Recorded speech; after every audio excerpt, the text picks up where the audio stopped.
Hello and welcome to ReachNetwork Productions' first TF2 video. I'm Noble6 and today we'll be discussing what value does your KD ratio really hold and what your kills are really worth. Now the first thing we're going to be talking about here is what is the KD ratio. Your kill to death ratio is defined as the total amount of kills divided by the total amount of deaths.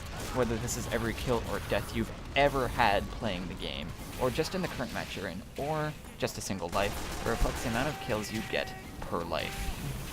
The first thing to understand about the KDR is that if your kills divided by your deaths results in a number that is greater than 1.00, you're getting more than 1 kill per life, which in most shooters, Call of Duty, Battlefield, Battlefront, Far Cry, Halo, whatever floats your boat, is preferable. Another thing about having a KDR greater than 1.00 means you're in the top 50% of players by default, and that itself is impressive. And if you've played other first-person shooters, you'll have heard people bragging that their KD ratio is 1.5, 2.0, and even the top COD and Battlefield players have KD ratios that push 3.00. You might be wondering how you could go 101 kills and 100 deaths, which would honestly make me rage quit, but still be in the top 50% of players. The reason for this is twofold. One, for every kill, there is a death, period. And an example of this is, if you're in a 1v1 to just one kill, and you got that kill, your opponent now has a KD of 0, and you have a KD of 1. Now, out of the two players, there's only one kill, and you have it, and because of that, you are in the top 50% of the players, and your opponent is in the bottom 50% of the players.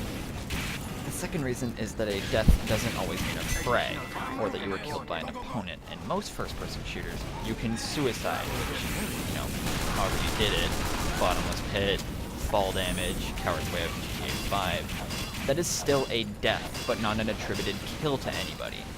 In addition, in some first-person shooters, you can betray your own teammates, which either counts as -1 kills for you and +1 death for them, and a bad rep from the team, or just +1 death for them and still a bad rep from the team. So because suicides and betrayals don't give a kill to anyone, but still add a death, the number of overall deaths of every player in the game, which includes killed by an opponent, suicides, and betrayals, will always be larger than the total number of kills by everyone in the same game. And since we've established that a KD ratio of greater than or equal to 1.0 is good, and that the total number of deaths in the game is always going to be more than the total number of kills, dividing the total number of kills in a game by every person that ever played it by the total number of deaths in the same game by every person that ever played it will always result in a number that is less than 1. Now, Team Fortress 2 is a bit different, but for people to say KD ratio doesn't matter, period, is wrong. They do have a valid reason for saying that. And one of those reasons is that the only competitive game mode in TF2 where kills are required to win is Arena. The remaining game types, Payload, CP, Attack Defend, and CTF, are objective game types, and objective game types do not require kills as a victory condition. Kills do not directly affect the course of the game, nor do they directly affect the team's success. Since KD ratio is your kills per life, and kills indirectly help your team in TF2, KD ratio isn't as important, but still plays a significant role. Just not to the extent of that of Halo or Battlefield. But kills in Team Fortress 2, and all first-person shooters for that matter, still accomplish a couple things. One of these is that for TF2, if you have a banner for the soldier, you need damage to fill it up, and you're probably going to get kills in the process. You may not, you might just shoot at a heavy randomly, scout, soldier, but you're still going to probably get a kill if you want to fill it up that quickly. You need to get as much damage out of every person you can hit as possible. The next reason why kills still have weight in whether a team is victorious or not is that every time you frag someone, you've taken them out of the game. And since a good KD ratio is your efficiency at killing per life, 2.0, 1.5, 1.25, taking players out of the game still has weight in whether your team wins or not, because you've reduced the amount of players the other team has to fight back with. So having a good KD is a good thing to hold on to. But the fact still stands, kills in TF2 do not have a direct effect on whether your team is going to win or not. They help, no one's going to deny this, but they are not the primary objective, nor the game changer in any game type you'll play in TF2 besides an arena. Kills help your team to win, but winning doesn't require kills. Like how every square is a rectangle, but not the other way around. Food for thought. I'm Noble6 for ReachNetwork Productions and the TeamTimelineX team. Thanks for watching, and please enjoy the remaining gameplay.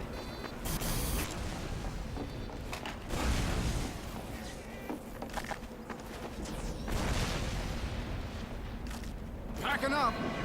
The cart is nearing a checkpoint.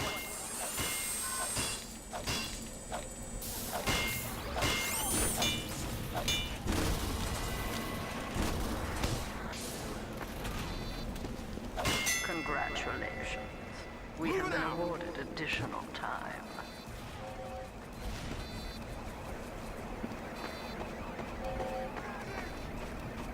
Out of my way! Out of my way!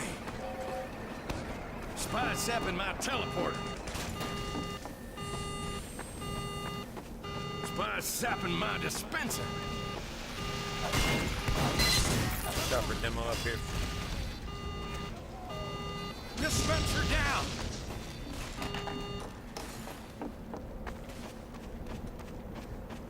Teleporter going up.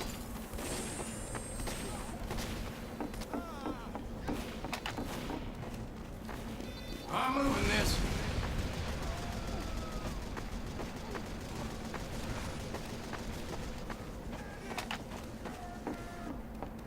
Go on, get!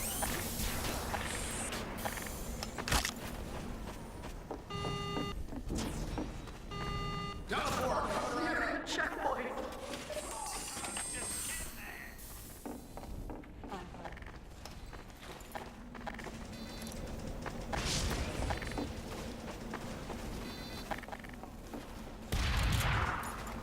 Moving out!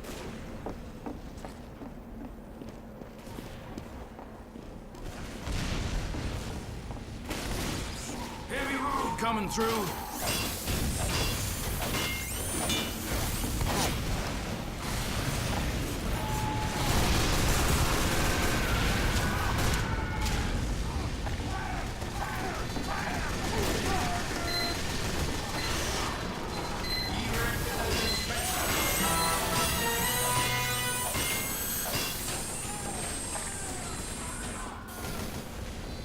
Teleporter going up.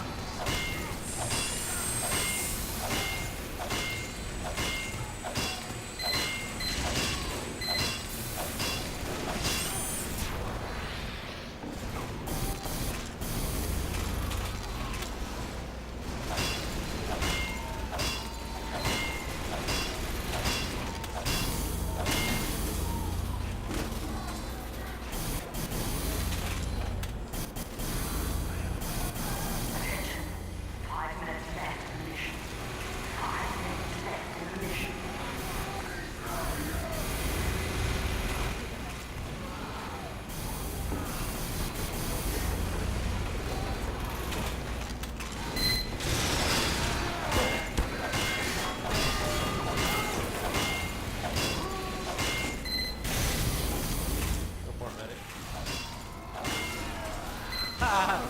Maybe not.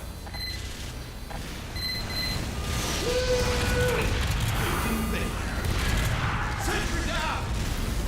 Keep going, Heavy.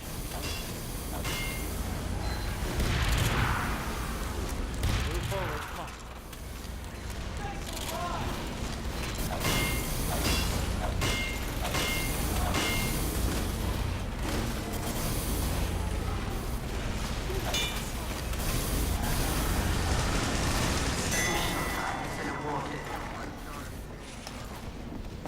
Teleporter covering Soldier up. on the left.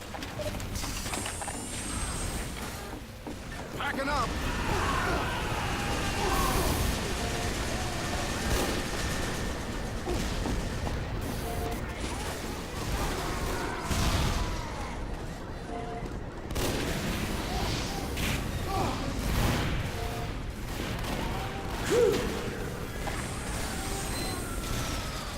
going up.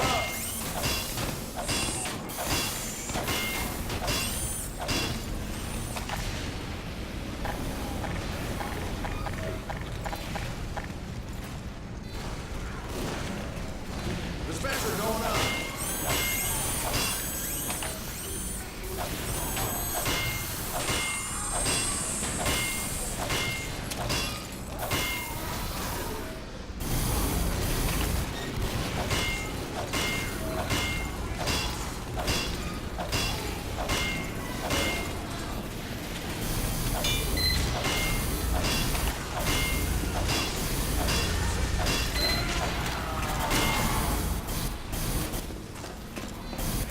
They have a gun set up behind it by the big health pack under the hill. On the next to last point. They have a gun and a telly.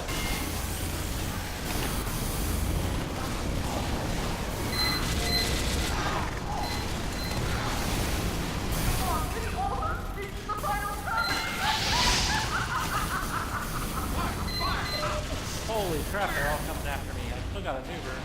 Let's go in.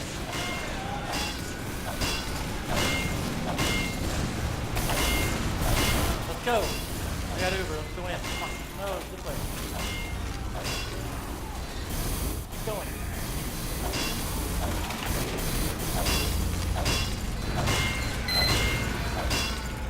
They put the guns right next to each other. That was smart.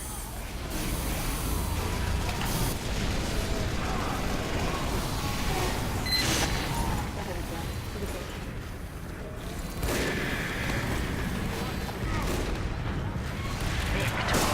Yeah.